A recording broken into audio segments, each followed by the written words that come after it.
Welcome to the Milt Talk Legacy Builders podcast, a place where Milts can connect to one another to inspire, motivate, and collaborate to continue to build a strong and well-connected alumni association. I believe that Milton Hershey School rebranding is actually just getting started, and I want to be part of that journey. I think the best way to commemorate Milton and Catherine Hershey is to continue our own legacy that impacts the world as Milton Hershey so impacted us.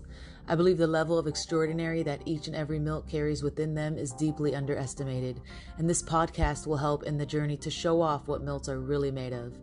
I'm excited to get to know more Milts, more insight to their upbringing, and what they're doing now to build their legacy and bring value to others, and what being a Milt really means to them. Today I'm speaking with Alphonso Nathan, also known as Fonz the Therapist, class of 2005. Fonz is a licensed Black male therapist, speaker, author, and mental health advocate. He's vice president of Brightside Counseling, LLC, and co-owner of Brightside Psychiatric Practice. Alphonso is a versatile background that has led to him specializing in helping individuals in a variety of areas such as depression, anxiety, anger management, life coaching, structural family therapy, autism spectrum-based disorders, and sports psychology.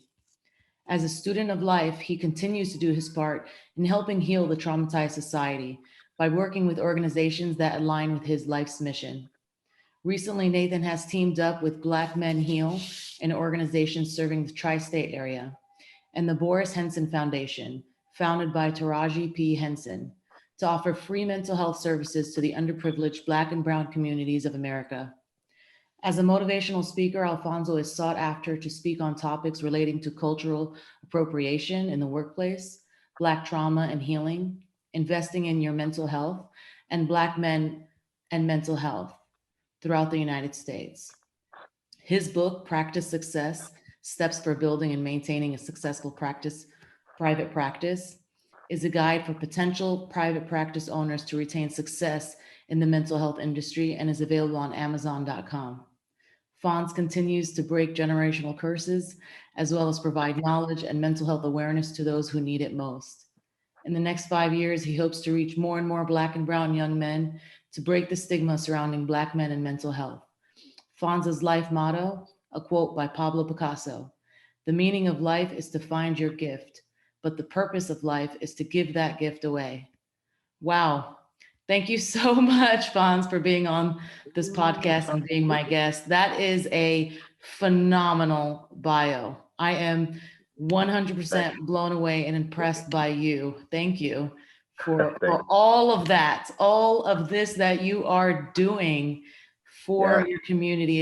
It's amazing. Wow. Thank you. Appreciate it. I appreciate it. Yes. Just the beginning. Just the beginning. It is just the beginning. Yes. This is not even the tip of the iceberg. You have so much more work to do, and you're so young. You have so much more ahead of you. I'm so excited to see what else you're going to do and how many more people you're going to help.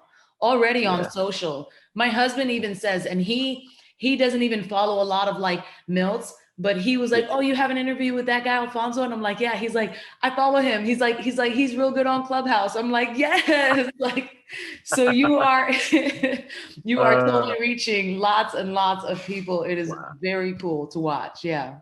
Awesome. Thank you. Thank you. I appreciate you having me on. It's definitely a blessing. Absolutely. Absolutely. So how old were you when you got to MHS? I got into MHS in the 8th grade, so I think I was about 12 years old when I got to the Milt. Okay. And did you come from the Philly area? Is that where you lived before, or where did you live? No, actually, I was originally from Staten Island, New York. So what happened? I had family members that were already at the Milt, and I was actually supposed to be at the Milt like in kindergarten, but then it just didn't work out. And then what was happening is just my area around me was it wasn't beneficial for my potential, and I made that cognitive decision and to let my mom know, like, okay, I'm ready to go to Milton Hershey School now. And then so yeah, it was a big decision, but I've always been a ahead of the curve thinker, and I was like, listen, I'm not growing in this area, in this environment. It was New York in the 90s, and it just wasn't beneficial for what I had planned for myself.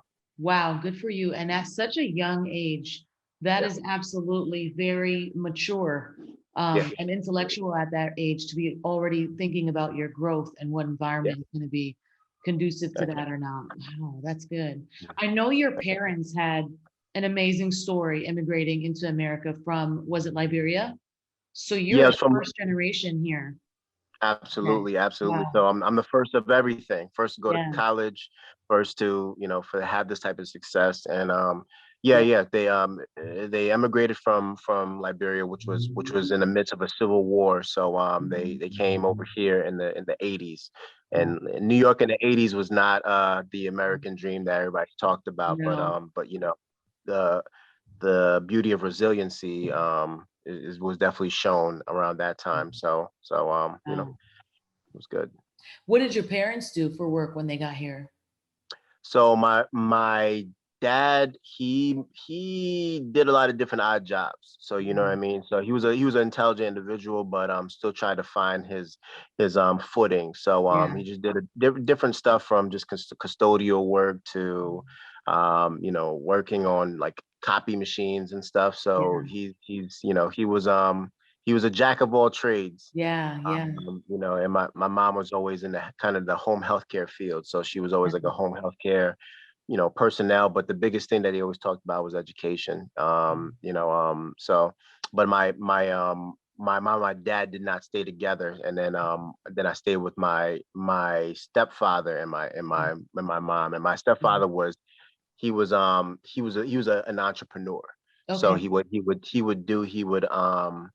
he would take African arts from Liberia and things like that, and he'd ship it over to here in the U.S. And then he'd sell that there and then send cars and stuff over to back to Awesome. Liberia. So Awesome. so I kind of got a good understanding of entrepreneurship Yeah. from my stepfather. Yeah, Yeah. Very cool. It's a thank you. common thing, I think, especially with immigrants, who Yeah, immigrate into a different country or here in America. A lot of times it's the odd jobs and yeah. like my mom, same thing. She got into home healthcare, but like under the table. So Hmm, he hmm. was like kind of like the under the table nurse to a lot of other foreigners who Yeah, kind of had yeah, more money than we did. yeah, So yeah, yeah, that's super common that happens. It's like a lot of our moms and were like nurses back in yeah. where we were born. Absolutely, And I know my mom absolutely. was like the village nurse in Syria, so she just came in. She couldn't get any certifications here. 'Cause she Yeah. didn't really speak English, but she did a Mhm. lot of that under the table. And yeah, and listen, it got food on the table, and it Yeah, was able to keep us in line, right? yeah, that's right. So you got to Milton Hershey, you were 12. You made that cognitive decision, which Yeah, phenomenal. So I yeah. bet you were able to take advantage of pretty much everything Milton Hershey had to offer us.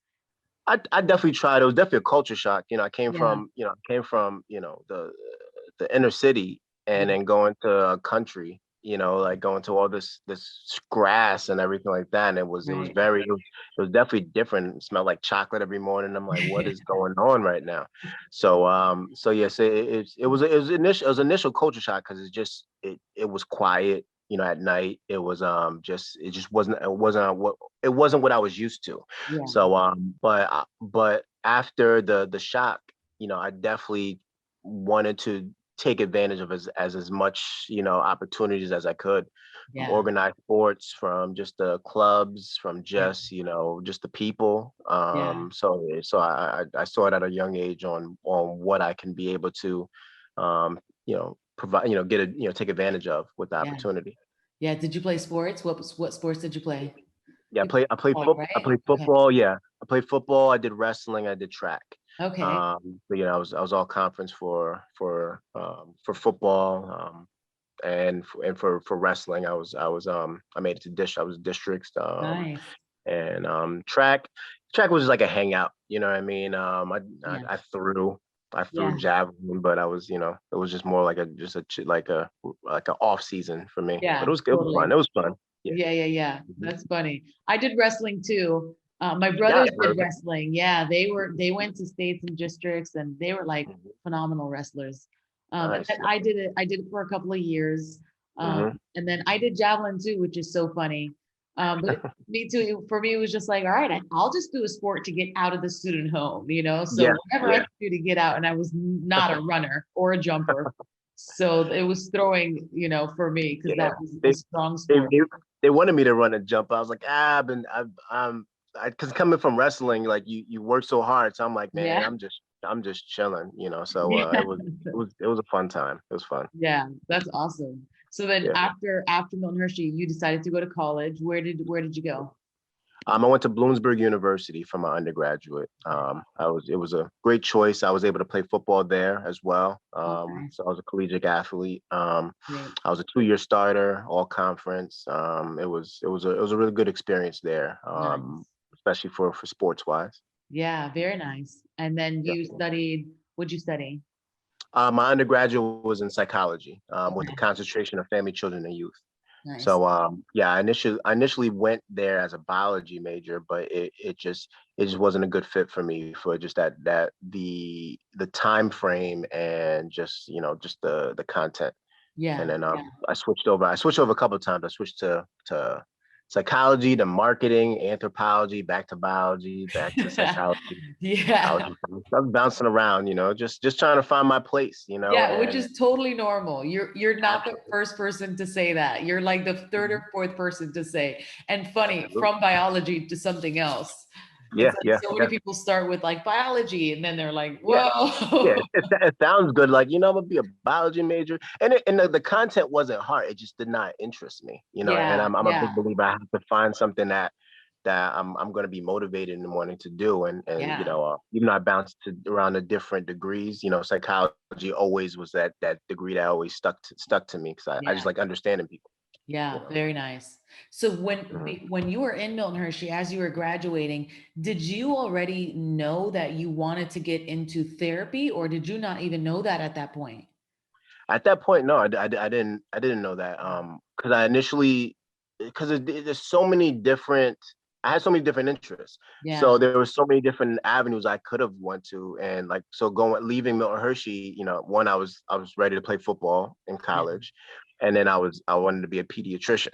yeah. Oh, So wow. that was like my goal. But then, again, life and experiences, change your perspective. Yeah. So once I got in a psychology class, because psychology interested me in high school because we had a high school teacher named Mr. Ebert who Uh-huh. did a psychology course, which was really interesting.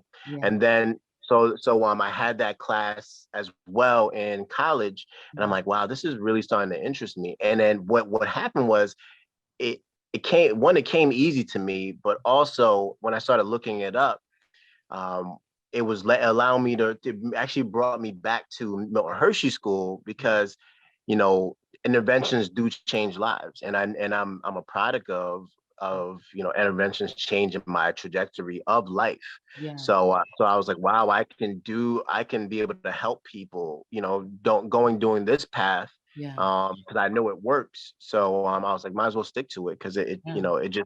it was second nature to me. Like I like listening to people. I like giving advice. I'm always a good advice giver. Yeah. And so I was like, oh, I can make money off of that too, Yeah. And so Yeah. That's great. And yeah, it's good that you made that relation that, interventions save lives and wow, I can be the intervention that could potentially save someone's life. yeah, That is yeah, a great relation to be able to make in your yeah. head. Yeah.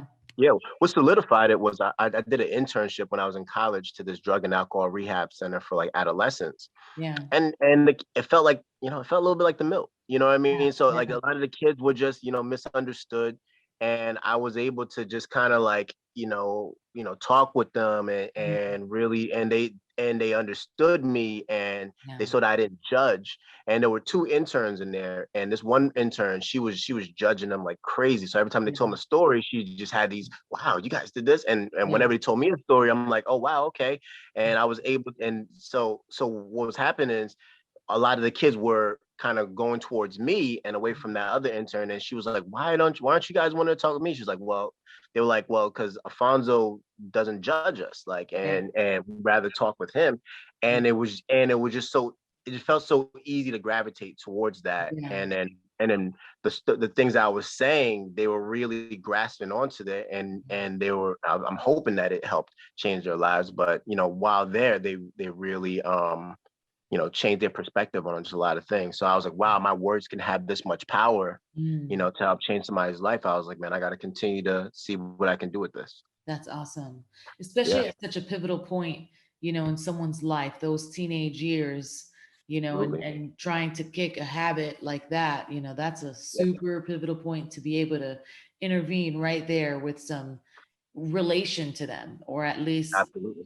give them Yeah. hope in some way, and then some tools, and like you Mhm. said, change their perspective. Changing your perspective on something can make wonders happen. Absolutely. Yeah, mindset Absolutely. is everything. Hmm. So then you, after college, did you decide to go straight into your master's, or did you take some time? So after college, it was a gray area time for me because again, I had many other different options as well. Mm. When I was doing music, so I wanted to be a big rap star, right? So I wanted to do that, but also I wanted to think about maybe doing some things for like arena football and things like that. So I had to make some decisions that way. And then but like I was really into music. Yeah. So I was like, okay, well, in order for me to, fund this dream, Mm. I got to make some money. And then so I was like, well, let me use my degree. And then I went ahead and found um this job position called a therapeutic support staff, which is a Yeah. TSF worker. And they were paying like 15 an hour. I'm like, okay, cool, I'll do that. And I didn't know what the job description was. Yeah. It turns out that I was just like a one-on-one type of like just like coach Yeah. for a kid. Yeah. And it came second nature to me, which was easy. And then yeah, and that was my first job outside of college while I was also trying to pursue a music career. Nice. Nice. Mhm. So you did that for a while, and then Yeah. how long did Mhm. it take before you decided you wanted to go get another degree? So it only took maybe like 5 months before I'm like, Okay. yeah, I was like, because like I told you, I'm always ahead of the curve with thinking. So I'm like, Yeah. I need to continue to build myself up, build my salary because Yeah. when with an undergraduate degree in psychology, you're really limited. So I'm Right. like, okay, I need to be able to, pursue a higher degree so I can be able to make more moves, Right. so then I took pretty much a semester and then I went straight in for my grad degree in Nice. clinical and counseling psychology. Nice. And while doing that, I was also yeah, I met a couple people. My Mhm. mentor, my therapeutic mentor now, who's also my business partner, he was like, bro, what do you want to do, after this? I'm like, well, I want to make money, but I want to help Yeah. people. Yeah. So he said, listen, this I'll help you, you know, make the right moves to get to where Yeah. you need to be. Yeah. And he's like, but what you can do as well is because he's like, I'm going to be starting this private practice. Yeah. He's like, yeah, I was like, well, that's what I want to do as well. Yeah. So I was like, how about this? Like, I I help you with marketing, and we can always go back as to like my history of like for like entrepreneurial work and marketing and Yeah. stuff like that. I was like, I Yeah. can help you with the marketing of this. Yeah. You know what I mean? You bring me along. We can build this together. You know what I mean? Absolutely. So Yeah. so he started Brightside Counseling Nice. while I was also in grad school. I was actually able to start seeing clients at the age of, starting a private practice at the age of 25, Yeah. which is Wow. which is which is really young for Yes. private practice work in this Yeah. field. People don't start private practice work until like 40 or 50. Yeah. So, Yeah. because I was able to start really early because um, I was able to talk with and have a good relationship with who's my good friend now, Yeah. to be able to help build Brightside to where it's at. We started at one day a week, one person a week. Now we're seeing thousands of individuals. Brightside Counseling grosses $1 million a year now. Wow. which and it's continue to grow. So I'm very happy and proud of the growth of it. Yes, absolutely. So what year did you guys start that company? So Brightside started in it the LLC started in about 2010. And Okay. then the first client started in 2011. Nice. And then from now it's a well-oiled machine now that I'm Yeah. very proud of. Wow. And Yeah. then what made you, so you had Brightside Counseling and then you branched off and you started, is it with the same partner It's that you still started? it's still with the same partner. So Brightside Medical is a Nice. psychiatric practice. So it's Okay. all med management. Awesome. So we have 2 doctors on staff and we have 4 nurse practitioners. Oh, great. And Okay. we do on and we have like some secretaries and stuff, but we do all med management for Brightside Medical Associates, Okay. which we're very happy about how it's going. We started that and now it's taking off like crazy right now. Yeah. Yeah. And that one, what is therapeutic services the only thing that that company does, or do they offer other types of medical services? So for Brightside Medical, it's all medical management. Brightside Counseling, I'm also a partner in Brightside Yeah. Counseling. So What I'm is the vice medical president. management? So med management is like, you come in and if they need scripts, if they need Okay. like, Adderall, they need, Zoloft and things like Got that it. for Got it. psychiatry. Got it. So Okay. that's the medication management Got piece. it. And for the counseling piece, which is on Brightside Counseling, which I'm a partner of as well, we do everything in counseling. So marriage and family, individual, all everything that's in the mental health field, we're a one-stop shop. That is great. And where is Yeah, it located? it's located in Montgomery County, Pennsylvania. But Nice. right now we're telehealth, so we can see anybody throughout the U.S. You know what I Great. mean? So Do you I've, guys I have, accept? yeah, I have clients in LA, I have clients in Atlanta, I have clients, Oh, all over. yes. That's funny because I feel like as bad as the pandemic was, it helped so much in, help allowing people to pivot the way that they do business and Mhm. provide their services. And I Yeah, think these virtual appointments or these virtual meetings is just yeah, so. I mean, we had been thinking about this years ago, and then people were still uncomfortable with it, but then the pandemic like forced it. So yeah, now people are like, wow, we should have done this years ago because now they're so comfortable with it. Yeah. absolutely. Yeah, yeah. The pandemic, like, the pandemic, I benefited Yeah. off Yeah. of just the circumstances Yeah. because, it allowed everybody to sit down, like who has always been moving around and things like that. It's a lot of people just to sit down and really think about their thoughts. And what Yeah. happened was, is, a lot of people realized they need to talk with somebody. Yeah. And this gave time for people to seek out that mental health need Yeah. that they were pushing off for such a long time, or maybe they didn't know. Yeah. So and allowing for telehealth, it allowed people to feel comfortable to be able to talk with somebody, and it just provided more access for myself, and it provided more time for me to talk to as many people as possible. So the pandemic really, it really blew up the business where, we're getting about 30 new intake calls a day. That's great. And Yeah. yeah, yeah, yeah. Yeah. That is really great. And do you guys accept most insurances, or is Yeah, it yeah. We, insurance? we accept we accept all major insurances. Like the company itself accepts, all the major insurances. I only accept two insurances just because that's just always been my MO. Yeah. With a lot of times insurance companies, they just until now, they started respecting mental health. There was Right. certain insurance companies that they didn't respect mental health enough to reimburse us enough. So I was like, well, if you're not reimbursing me enough with the talent I can provide, Yeah. I'm not gonna be part of you. So Yeah. yeah, but the company itself accepts all the major insurances. Nice. And so, Yeah. and each therapist can decide if they themselves will accept insurance.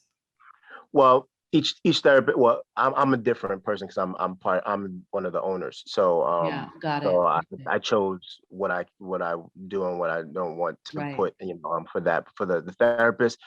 We strongly encourage that Yeah. there never be insurance company. Yeah. Nice. Nice. Yeah. Wow. So while you were doing that, did you continue to do anything in the music industry, or is that kind of like a hobby for you now? Do you think you're gonna pursue something in there in the future, or? No, I think that for music, that was that chapter was closed. You know what I mean? Yeah. I think that it played its part for a good portion of time. And then there's always a crossroads where the thing that I would rap about, and it's not what I'm gonna be giving advice for. So Yeah. so so yeah, so I think I'm helping a lot more people doing what I'm doing now as opposed to music. So, Yeah, for sure. Absolutely. I would agree with that. Yeah. So absolutely. during this time now that you've been in private practice, Mhm. you're also doing lots of public speaking, I'm seeing. Yes, Yeah, and I saw that you wrote a book, yeah. which is such a great, like just by the title, I already know obviously what the book is going to be about. But what a Hmm. great thing to write about, because so many therapists dream of owning a private practice. And a Absolutely. lot of them, that I've spoken to, um, think that it's Mhm. like so hard to attain, Yeah, or yeah, so yeah, far-fetched, or you have to be certain. So to be able to write a book to yeah, help them with that is very, very smart. Did you know that that yeah. was in high demand? Well, yeah. Well, the thing is, in grad school or undergrad, they don't tell you about the business portion of private practice, and about 90% of people with a psychology degree, their main goal is like, I want to do a private practice. But it's like, Right, okay, do you know about paying taxes? Do you know about your referral sources? Do you know about supply and demand? Like, so a lot of times, they think that you graduate and then you're gonna buy a nice comfy office and then you're gonna sit there and clients are gonna come and then you're gonna be rich. And it just doesn't it doesn't work like that. right. So I was blessed enough to be able to have a mentor to help with the mistakes Mm, that many private practitioners face. And so I didn't have to go through all those mistakes as much as other people would. So yeah, so yeah, so it was like, listen, we might as well let people know what they need to do, just have like just a blueprint, which right. is which is good. And I also help people who practitioners who are just starting up. I do some consultation work with them on what they need to do to make sure that their private practice is growing. So Yeah. I've been doing that a lot as well. Good for you. Yeah, that's Yeah, awesome. And then I saw on your bio that you were doing some work with the Black Men Heal organization, yeah, and then yes, also yeah, the Boris Henson Foundation. So tell hmm, me more about that, because I love the philanthropic work, and yeah, that the mission, hmm, that these companies, absolutely. are headed towards. Yeah, absolutely. Yeah, both of those organizations really helped me change my perspective on just how I help people. There was a meme like that I looked at a while ago. It said black people go to jail, white people go to therapy. Wow. And it really took me by surprise when I read that, as I looked on my caseload and I seen like 80% of people on my caseload did not look like me. Yeah. So I realized I was part of the problem. Wow. And so I was like, I have to change this. The information that I have, it's so valuable. I got to give this, like Pablo Picasso said, right? It said, he said that the meaning of life is to find your gift, but the purpose of life is to give that gift away.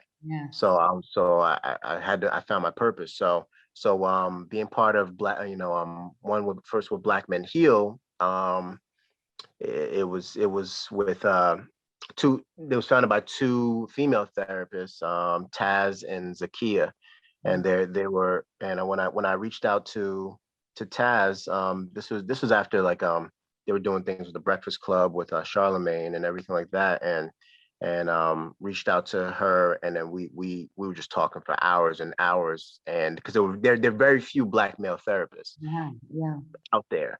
yeah. So talking with her and just her vision that she had for Black Men Heal. And my wife actually was like, listen, you've been talking about you trying to give back. This is a perfect, situation. So shout out to my wife for really, pushing me for this as well. And so when after I talked with Taz, it was already a done deal, and I said one, helping them out not only with providing a free therapy for some of our Black kings, but also helping just the organization wise on, maybe some moves on what we need to do moving forward. So and just support, and then we also have this thing called King's Corner, which every Sunday they do just like a group for men, to be able to just have a safe space. So that's a great organization, and I'm very grateful to be part of that one.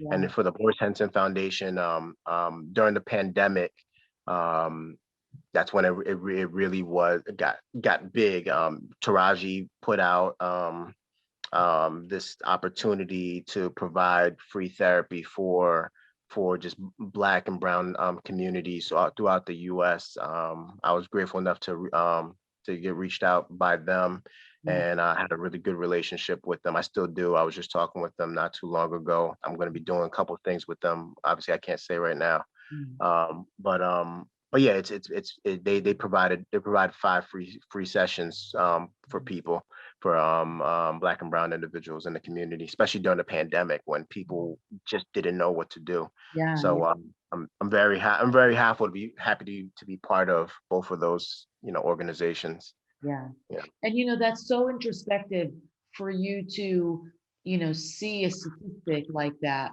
or to see a meme like that, Mhm. Black men go to jail and white men go to therapy. And then for you to look at your own workload and say, Mhm. wow, Yeah.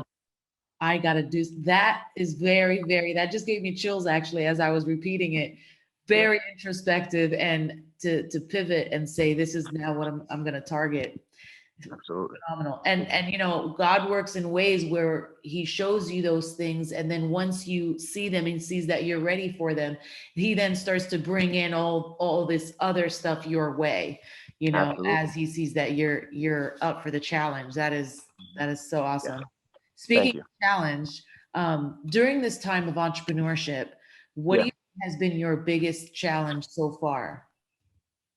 Biggest challenge for entrepreneurship is especially when you have a what I call it ADD mind, is that sometimes you overdo it, you over extend yourself, and you make so many different ideas, and now you have to actually do these ideas. So Yeah. so it's there's gifts and curses, and all the whole idea of entrepreneurship.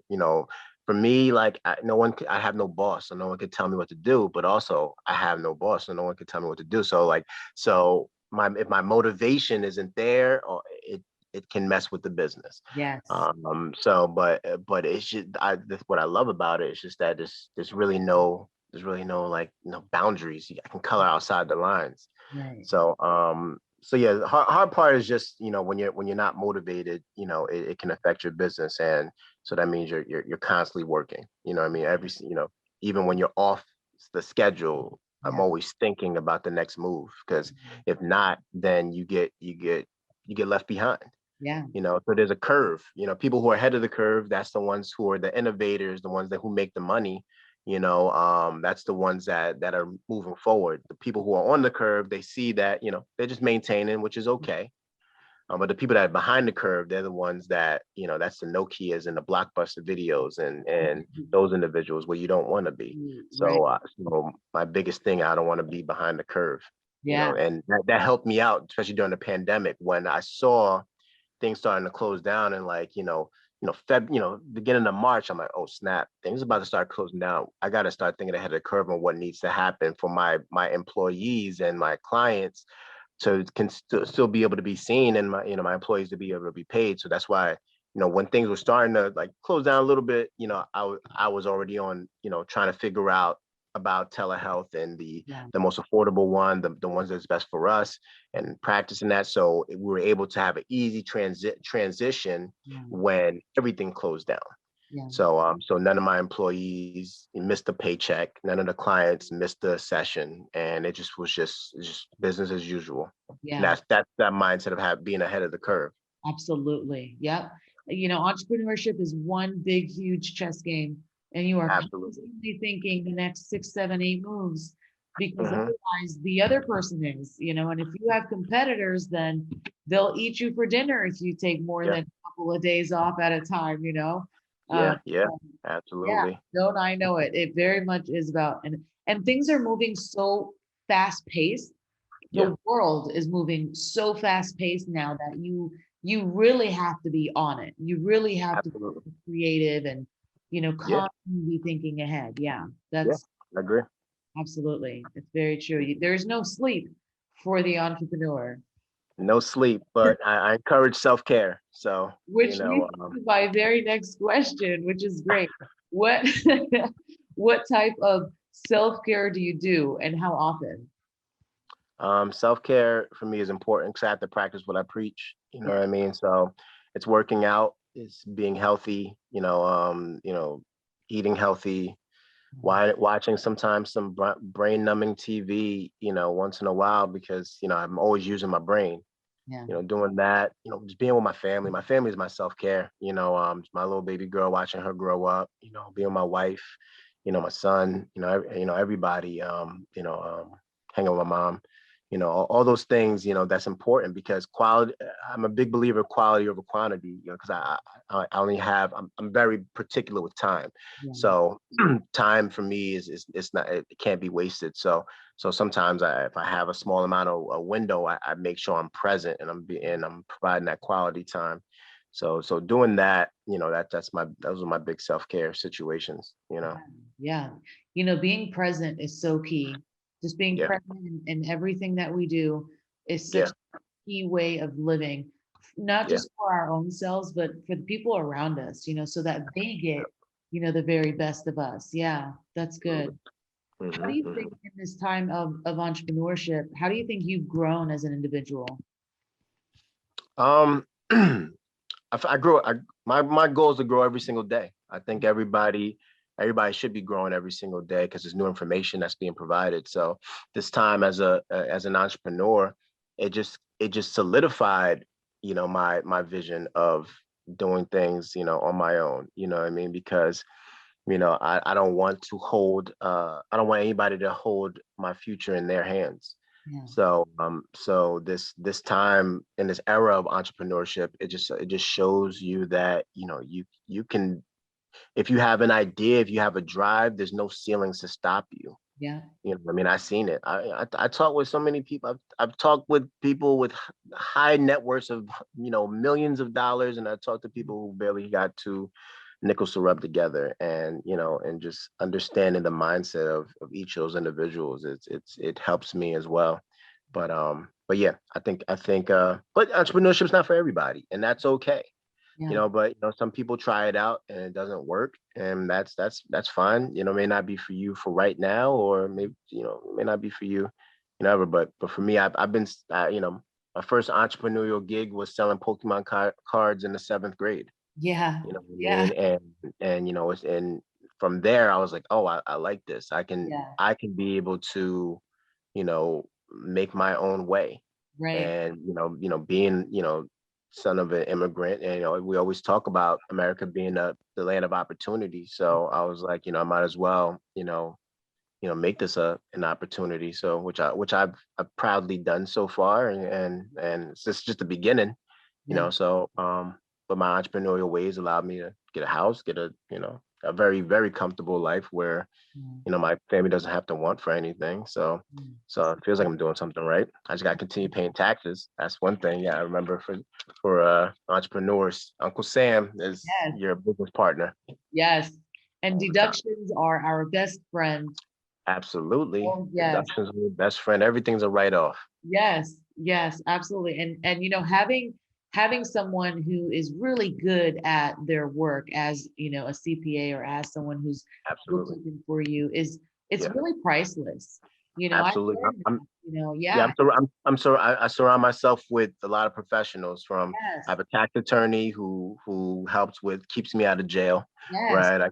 yes, I got a great publicist who helps me yes, with with all this marketing situations. You know, what I yes, mean, I got admin staff who help me out, and I got a great business partner. So having individuals around you to help you build this dream is so important. But yeah, that absolutely. tax person, my tax attorney does not play around, Yes.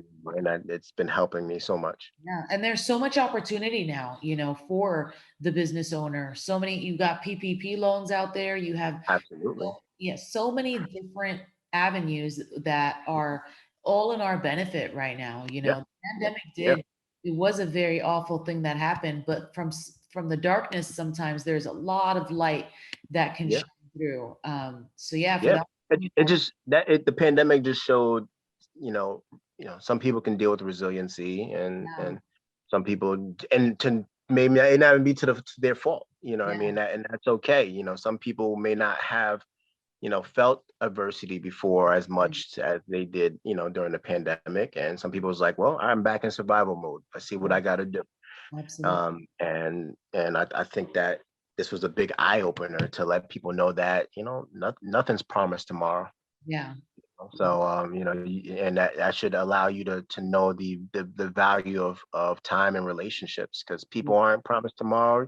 Your job's not promised tomorrow. Your situation's not promised. So that's why you take, as much opportunities as possible to focus on the here and the now and appreciate the here and the now, and not wait until to do something tomorrow, yeah. because tomorrow may not come, or may not be in the same mindset as you plan. Yeah, and it's not guaranteed to us at all. Absolutely. Yeah. Absolutely. So Mhm. I know that family is a big deal for you. It's a huge part Absolutely. of healthcare, um, Mhm. and just you being present for them. How do you think Mhm. entrepreneurship has affected your family life? Well, with the family life, I'm blessed to have a wonderful partner who understands me, who understands my drive and my ambition, and she has the same type of drive and ambition. A Yeah. certain time, certain times because she's a nurse, so the certain times she's working like doubles, and I'm like, "Are you coming home yet?" She's like, Yeah. "Nah, like I want to work this double so because I want to pay for this vacation." I'm like, "All right, do you, baby girl." And the same thing even for, she understands even with this interview. I'm like, I gotta do this, gotta do this interview. She's like, Yeah. okay, no problem. So Yeah. it's about one having a supportive partner. Yeah. And my kids are supportive too. My son, he knows, like, he's like, is this your busy day? I'm like, yeah. Yeah. But he's like, well, tomorrow is your busy day? I'm like, nope, tomorrow's not my busy day. We're gonna go hang out. We're gonna go chill, Yeah. and let me know what you want to do. You want Chipotle? Let's go get some Chipotle. You know what I mean? So just, it's the whole family has to be part of your entrepreneurial ways, or else it doesn't work as well. Yeah. And I'm trying to instill values for my kids to know that, all right, if you want to work a 9 to 5, that's fine, that's okay, but that's not the only way. You Right. know what I mean? And if you want to do a 9 to 5, just make sure you have a side hustle that you can have another stream of income. So I Yes. don't think any of my kids are gonna have 9 to 5s, and it's just, that's just how they're built now. Yeah. My son's talking about, before he was like, I really like Chipotle, but you told me that this it's not you can't franchise it. But I do like Dunkin' Donuts, and I know you can franchise Dunkin' Donuts. How can you get me a Dunkin' Donuts? How can we get a Wow. Dunkin'? Good for him. So yeah, so he's looking at the bigger picture. He's not Yeah. looking at, oh, I want a donut. He said, no, I want to own the donut. I want to Yeah. own the people to make the donuts. So it makes me proud that he sees, my entrepreneurial ways, because everything we look around, we look at opportunities. You Yeah. know what I mean? So yeah, so we just have a very business savvy family, which I'm very That proud is of. great. And that's such a blessing in itself. Yeah. I Mhm. have a brother who's extremely entrepreneurial minded. He was the first in our family outside of my dad to start a business. And he had a failed marriage from it because Yeah. his previous wife just really couldn't understand the Yeah. sacrifice. And it is a Yeah. sacrifice. And It it, is. it's hard to blame her because she was a political science major and she was also an immigrant. but she was very much same like how we grew up: go to school, get a career, go to school, get a career, and then Yeah. nothing else. Whereas like we Yeah. were brought up seeing my dad own a tobacco shop and a gas station, and then Milton Hershey. Mhm. So right away, my brother saw it this way. But Exactly. the family life, it's a total team effort for a Absolutely. entrepreneur to succeed. It definitely has to be a family team effort. And I love that they get to see that in you, and it kind of Oh, is yeah. already making an impact on them. I was talking to Anjanette, and she said the same thing. She's like, my kids are helping me make the batter now, and they're seeing they want to be part of the Yeah. marketing, and it's Yeah. awesome to It's, see yeah, I think it's so important, especially us, as Black and brown people, to that. know the value of where your money can go, and how to build your money, how to build that generational wealth. Everybody talks Mhm. about it, but it's the actions of building that generational wealth is, Yeah, it's so important. And generational wealth doesn't it's not only just financial, it's knowledge too. You know what I mean? Having your kids know that if they really want to get something, okay, they just have to figure it out. Nothing's impossible. It's just not figured out yet. So you okay. gotta figure out this problem, what you want to do. Because if you look around you, everything's a business. If you look around you, everything there's a company that made it, it's a company Yeah, that exported it, and a company that sold it. yep. So you can have a niche company, if it's your interest. And the thing is, like, I think what opened my eyes with this really, really well is because, like, again, because of me doing therapy in a very affluent area, Yeah, I see the families, who have like a company that makes the moldings for Toyota, yeah, you know what I mean? So, like, stuff like that, that I'm like, wow, these people's really, their net worth's like, 9-10 million dollars, yeah, and because they make the moldings for the dealerships, yeah, or stuff like that. Like, yeah, so if you gotta look at it, there's a business in everything, but you just gotta just you have to have that drive, that want, and just know that there's ups and downs for everything. yeah, Not everything's gonna be up. That you gotta yeah, be okay with the downs, and you gotta be able to know how to push through the times where you're just like, man, I don't even know if I want to do this sometimes. It's a yeah, couple times I'm like, man, I might just sell this company. You know yeah, what I mean? And yeah, and but then the next day I'm like, nope, all right, I feel good now. Because you go through it. You yeah. go through it sometimes. What do you do? So when you go through like those hard times, what do you do to help you get back into, nope, I got this, I can do it, I'm gonna keep going. Yeah. Well, I have a very supportive wife, so she hears my stuff. Yeah. Doing that, and also I have my business partner. We complain to each other as well. I was like, we should just sell it all and just buy a boat and just Yeah. just just be like Bubba Gump Shrimp. Right. You know what I'm saying? But then you realize, that you look back at the growth. You look back at the accomplishments, and you remember that it's been worse, and you remember that you got through it, Yeah. and it's constantly growing. I got to constantly remind myself, because, like, a lot of times we forget that. I know for myself, I forget that the position I'm in, people would love to be in. Yeah. You know what I mean? So it's not that, like, my downtime is some people's high times. You know Yeah. what I mean? So I have to remember that, like, okay, I may, something may not, have gone right. So maybe somebody quit or something like that. Now, yeah, it's a hassle. I got to find somebody now, but I have that blessing and opportunity to be able to find somebody, to give somebody else an opportunity to work. Yes. And it's just you just gotta, for me, it's a lot of self-reflection and self-talk. Yeah. I talk to myself the most. You Yeah. know what I mean? Because I'm the most influential person in my life. We're all the most influential person in our own lives. So it's about what you say to yourself. So I Yeah. talk to myself a lot, and it's a lot more positive. Good, good, good. Yeah. So there was one question I had right there that I was going to, oh, that's what it was. Without vision, I think it's so easy to quit. If Absolutely. you are not constantly, have your eye on a target or what you completely see 100%, if you're not watching that, it's so easy to waver.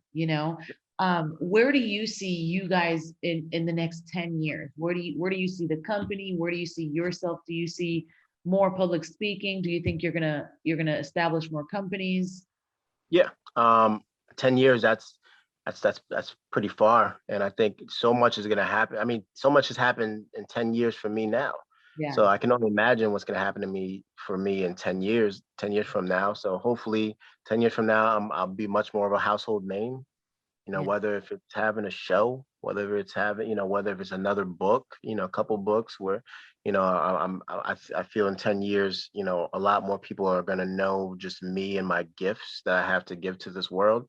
Mm. Business wise, I'm working on trying I got a couple investors to try to get a facility, a residential facility. So, hopefully that, in 10 years, that'll already be done and Mm. taken care of. Maybe I have more than one huge facility doing that. Residential facility, what do you mean by that? Like a place, like a mental health facility where people can Yeah, check yeah. in? So Wow. like a mental health hospital and a Yes. health residential Yeah. opportunity. I'm been blessed that people see the opportunities, and Yeah. they're willing to pay a lot of money to help that growth. So hopefully, that can be one portion. And I have so many different, interests that it's just not only going to be in the mental health field. You know what I mean? Yeah. I feel like I'm going to expand myself and my, my expertise to just all different aspects. So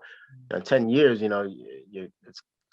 it's going to be pretty hard to reach me in 10 years. Yeah. But I think that I see nothing but success. I see my, in 10 years, my daughter will be 13. So I'll probably be, stressed in Yeah. that aspect.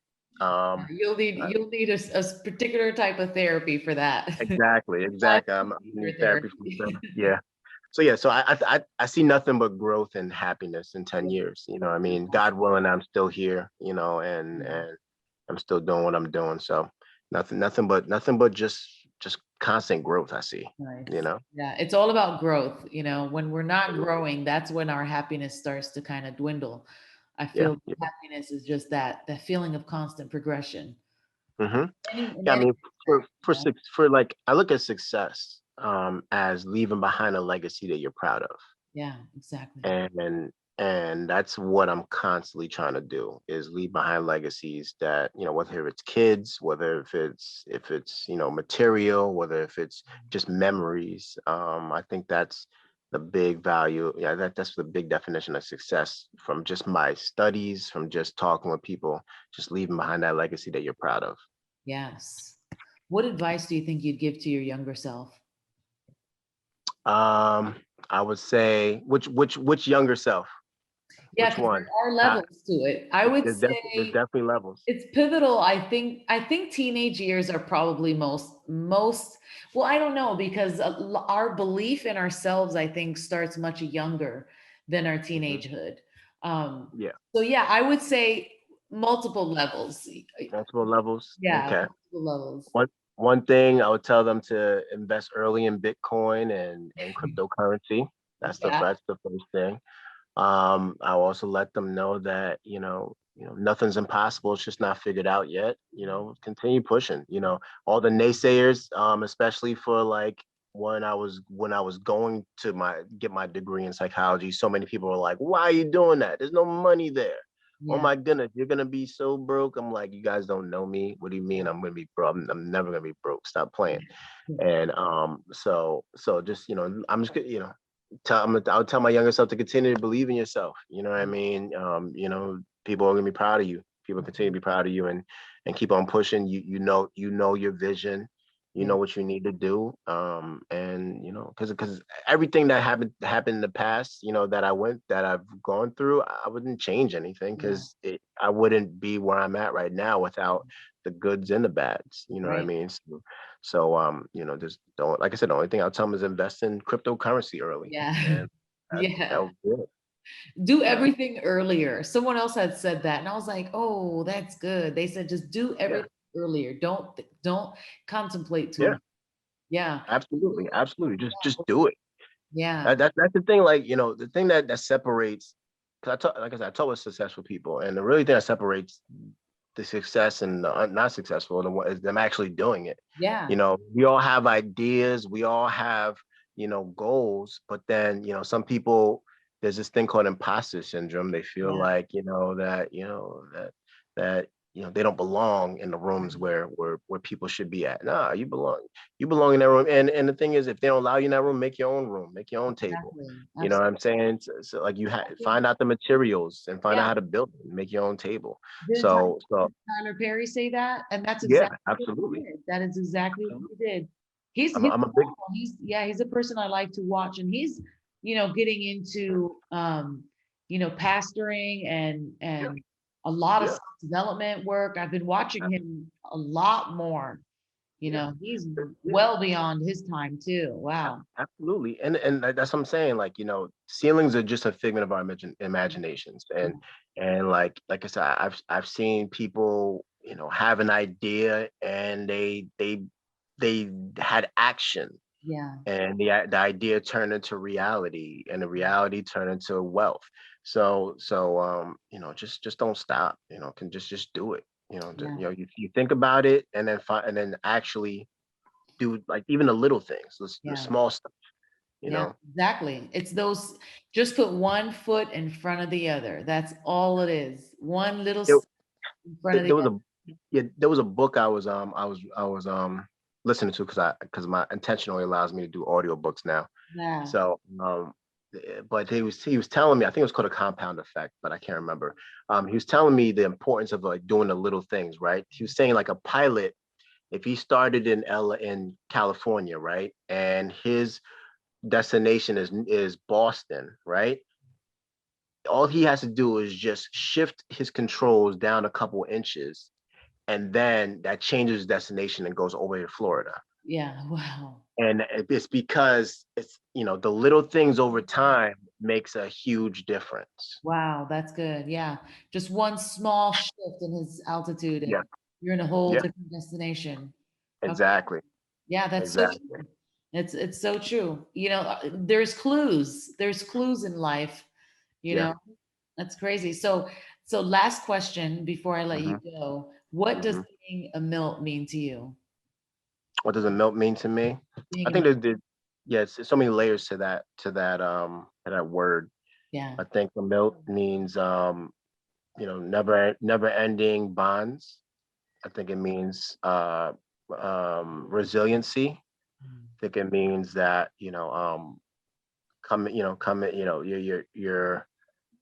your life has been changed.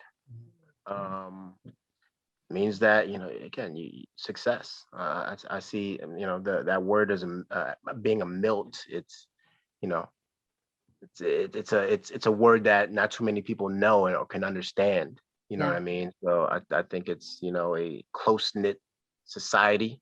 Yeah. Um, yeah, it's a blessing. Yeah. Absolutely. Sometimes the unfortunate part, sometimes people don't see that as a blessing, Yeah. but it truly is. It really Um, is. Absolutely. I agree. I think in mm, the end, we all see that. At yeah, some point, it's harder to see in the beginning, and then in the end, we're all like, wow, never would yeah, change it.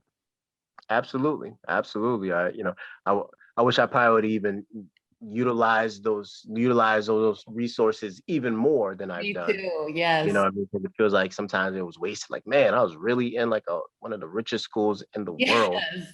and I'm Yes. complaining about, like, eating meatloaf or something. I Yes. don't know. Yes. That's what I always said. I'm like, why didn't I take advantage of more? Yeah, yeah, But yeah, hindsight's 2020 though. You know what I always. mean? But, I'm blessed to be able to. I'm actually, trying to give back as much as possible to the mill as well, with just Yeah. some mentorship and just, things like that. Because I think, it's important for the younger notes Yes. to see the success of individuals that Yes. graduated not too long ago. Yeah. I saw that you did a couple speaking events over there. Yeah. Absolutely, absolutely, and they That's loved it good. there. Yeah, and I have nephews and nieces there too. So, Oh, yeah, so which is oh, good. that's My good. nephew's about to graduate from the Milt, so, Wow. which is good. Oh, So it's good seeing. It's good that, having them see, like, it's good that I left with a good note, on a good note. yeah. Good And some example. people exactly, and some Yeah. people who were there when I was there, they tell good stories about me Yeah. and stuff like that to my Oh, nephews that's and nieces, great. which is great. That's why I talk about success is leaving behind a legacy that you're proud of. So In all things that you do, that is absolutely right. It's so absolutely, cool. absolutely. You never So, know. You never know who's gonna be who. And so my yeah, thing is that, always, whenever someone says my name, I want them to have a smile on their face and not just not a nasty look. yeah, exactly. Or a bad memory.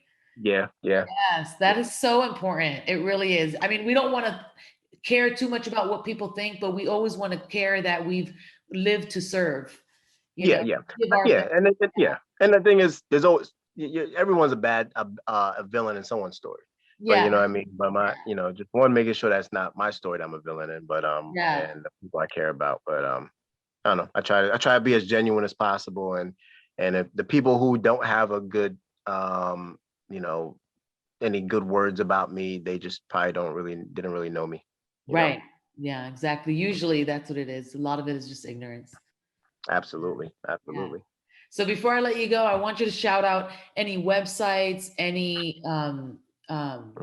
social media handles, your book, if you want people to jump onto Amazon, whatever you want to shout out. I'm going to actually have your bio in the description and all your social media handles, but anything you want to shout out before we go would be awesome.